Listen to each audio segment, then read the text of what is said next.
you're a father. Personally, when I became a dad, one thing, like in my mind, immediately flipped, and it was like I was able to work 100 times harder, because it's like for myself. I could live in a fucking shack. I got a fireplace. You know what I mean? Open up the motherfucking windows. I don't give a fuck. Yeah. Okay. Yeah, you survive. But I got to give him. That boy's got to be a lawyer. You know what I mean? Or at least have the opportunity. Right.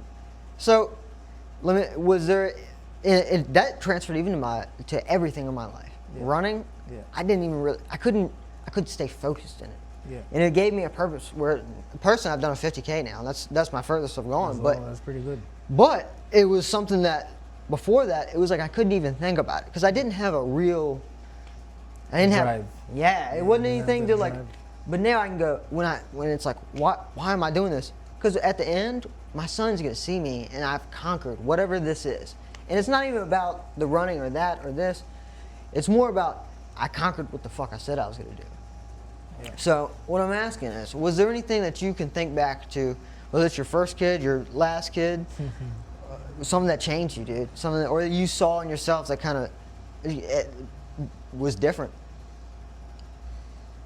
I mean, before I had my first kid, I wanted kids.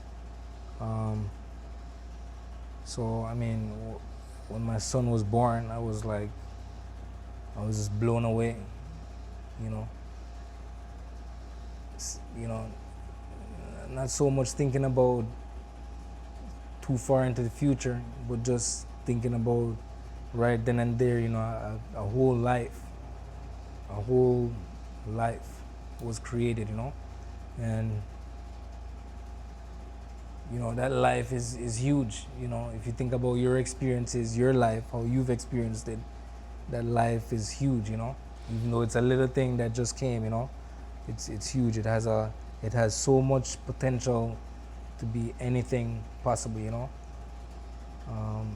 So ultimately, I mean, for me, when my first kid born, I mean, something chipped in me too, I would say, that, you know, I realized I had to be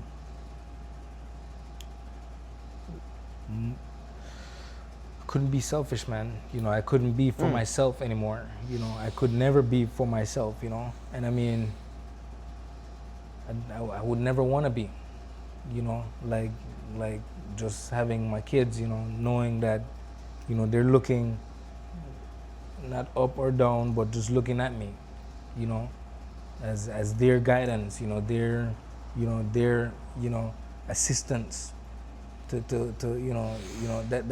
that's huge for me. You know, I have to make sure that, you know, I assist right, I assist well, because this is a whole life, you know, that's in creation, you know, it's going through.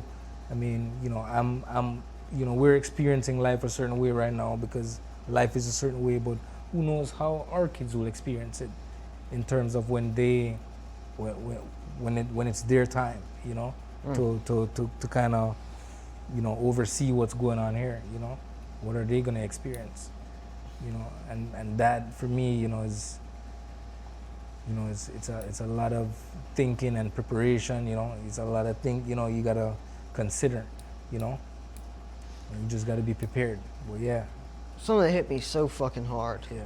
Was like I really think about myself socially a lot and how the words I'm about to put out, how am I going to present that? But the cool thing about kids, that's the only relationship. My mom, my dad, they all kind of had a choice. That kid is naturally going to fucking love me. And if it gets fucked up, nobody to blame but me. And it's something that it's like so inherently true across the board. Yeah. There's never a kid that started out hating their parents. No, sure, there's some people that do, but so I felt so young to like have that burden, but that burden, it was a time that I got to ask for more strength and not run away from the burden. You know what I mean? And it really grew that. So yeah, dude, that's